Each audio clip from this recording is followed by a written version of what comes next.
Welcome to Not Milk Never Milk. Subscribe if you're lactose intolerant. In this video, I will explain how to use PayPal for crypto. First, open your PayPal app or visit the website and navigate to the crypto section. You'll find options to explore 4 popular cryptocurrencies: Bitcoin, Ethereum, Litecoin, and Bitcoin Cash.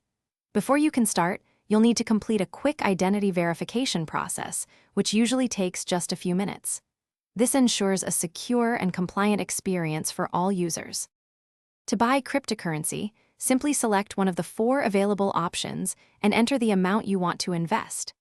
PayPal allows purchases as small as just $1, providing great flexibility.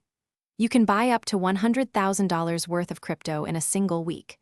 Your purchase can be funded directly from your PayPal balance, a linked bank account, or a debit card, making transactions smooth and convenient. Selling your crypto is just as straightforward as buying it.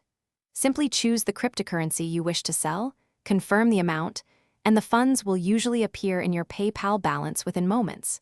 You can easily monitor your entire crypto portfolio and its performance directly within the PayPal application. Remember, a small transaction fee applies to both buying and selling, which is always transparently shown before you finalize your order. It's important to note a key limitation. You cannot currently transfer any cryptocurrency purchased on PayPal to an external wallet or another exchange. Also, remember that all cryptocurrency transactions can have tax implications, so it's wise to consult a tax professional for personalized advice. Finally, always prioritize your account security by enabling 2-factor authentication, adding an extra layer of protection to your digital assets. Thanks for watching. If this was helpful, leave a like and consider subscribing. See you next time.